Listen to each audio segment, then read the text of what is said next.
မင်းတို့ရဲ့အသက်ကိုငါကာကွယ်ပေးမယ်။ဒါပေမဲ့ငါဘသူလဲဆိုတာတော့မင်းတို့လုံးဝမသိစေရဘူး။မျက်မှောင်ကျုပ်ပြီးတနက်ကိုကျွမ်းကျင်စွာပြင်ဆင်နေတဲ့ဒန်မော်ဂန်ရဲ့မျက်လုံးတွေထဲမှာတာမန်ဖခင်တယောက်ရဲ့အရေးရောင်တွေပျောက်ဆုံးနေပါတယ်။သူ့ရှေ့မှာတော့သူ့ကိုတတ်ဖို့ရောက်လာတဲ့လက်နက်ကိုင်းလူမိုက်သစုကဝိုင်းထားပြီလေ။ဒန်မော်ဂန်ဟာဘဖလိုမြို့လဲမှာဇနီးထီသူဂျက်စီကာသားသမီးတွေဖြစ်တဲ့နီနာနဲ့ခိုင်လွတ်နဲ့အတူအေးအေးချမ်းချမ်းနေထိုင်နေတဲ့ကားအယောင်စာရေးတယောက်ပါ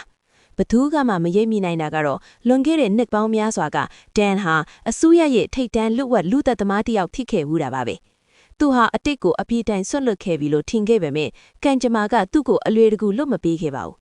ဒီနေ့မှာတော့ကုံတိုက်တကူအတွင်းဒန်ကိုအတိတ်ကရန်သူတွေကမမိသွားပြီးတိုက်ခိုက်လာပါတော့တယ်ဒန်ဟာကလေးကိုပိုးထားရင်းနဲ့ပဲရန်သူတွေကိုတုတ်တင်လိုက်ရပါတယ်ဒီညမှာပဲသူ့ရဲ့အေးအေးချမ်းတဲ့ဘဝလေးအန်ဒီရရှိနေပြီဆိုတာသူသဘောပေါက်သွားခဲ့ပြီသူ့မိသားစုကိုဘာမှမပြောဘဲ Las Vegas ကိုမိသားစုအပျော်ခရီးသွားမယ်ဆိုတဲ့အကြောင်းပြချက်နဲ့အိမ်ကနေအမြန်ဆုံးထွက်ခွာခိုင်းလိုက်ပါတယ်ကားပေါ်မှာတော့တန်တယောက်စိုးရင်စိတ်တွေပြည့်နေပေမဲ့မျက်နှာကတော့ပြုံးနေရပါတယ်ဂျက်စီကာကတော့ဒီခရီးစဉ်ဟာသူတို့မိသားစုကြားကပျက်စီးနေတဲ့ဆက်ဆံရေးတွေကိုပြန်ပြင်ဖို့အခွင့်လေးလို့ထင်နေတာပါ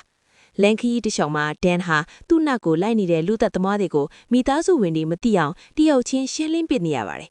ကလေးတွေကဖုံးခိနေခြင်းသို့မဟုတ်အိပ်ပျော်နေခြင်းတွေမှာဒန်ရဲ့ကြောက်စရာကောင်းတဲ့ကျွမ်းကျင်မှုတွေကထွက်ပေါ်လာတတ်ပါတယ်ခါကတော့သူ့ဖေရဲ့ထူးဆန်းတဲ့အပြုအမူတွေကိုစတင်တန်တရားဝင်လာပါတယ်ဒန်ကတော့အခြေအနေတွေကိုဟာထတွေနဲ့ဖုံးကွယ်ဖို့စူးစမ်းနေရတော့မှာပဲရန်သူတွေကတဆင့်ထက်တဆင့်ပိုပြီးနီးကပ်လာခဲ့ပါတယ်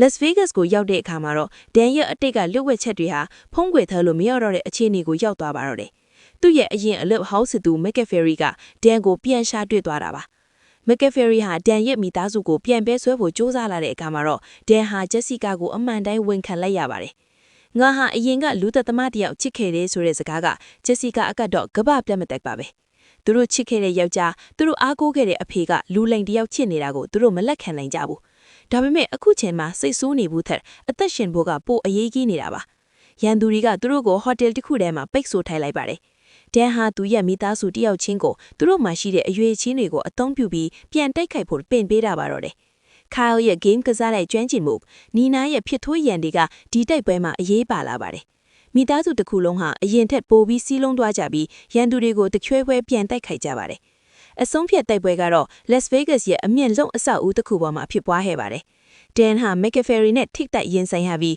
သူ့မိသားစုရဲ့လွတ်မြောက်မှုအတွက်အသက်နဲ့ရင်ပြီးတိုက်ခိုက်ပါတယ်။ဂျက်စီကာလည်းသူမရဲ့မိသားစုကိုကာကွယ်ဖို့အတွက်မထင်မှတ်တဲ့တတိဝီကိုထုတ်ပြသွားခဲ့ပါတယ်။ပြင်းထန်တဲ့ပစ်ခတ်မှုတွေနဲ့ပောက်ကွဲမှုတွေကြားမှာဒန်ဟာသူ့ရဲ့အသစ်ဆိုးတွေကိုအပြည့်ရှင်းလိုက်ခဲ့ပါတယ်။အရာအလုံးပြီးဆုံးသွားတဲ့အခါမှာတော့ဒန်မော်ဂန်ရဲ့အသစ်ဟာအမှန်တကယ်ပဲမြေမှုတင်းခွေချင်းခံလိုက်ရပါပြီ။သူတို့မိသားစုမှာအရင်လိုတာမန်မိသားစုတစ်ခုမဟုတ်တော့ပေမဲ့တယောက်အကြောင်းတယောက်ပိုတိသွားကြပြီးပုံမိုခိုင်မာတဲ့ချစ်ချင်းတွေနဲ့အိမ်ကိုပြန်လာနိုင်ကြပါတယ်။ဒန်ဟာကားကိုမောင်းပြီးမှန်တဲ့ကနေသူ့မိသားစုကိုကြည့်ပြီးပြုံးလိုက်ပါတယ်။အခုတော့သူဟာတကယ့်အဖေစစ်စစ်တယောက်ဖြစ်သွားပါပြီ။တခါတလေကျတော့ကို့အနီးဆုံးလူဟာဘသူလဲဆိုတာသိဖို့အတွက်အန်ဒီရဲ့အကင်းကြီးတစ်ခုကိုအတူတကွရင်ဆိုင်ကြည့်ဖို့လိုအပ်ပါတယ်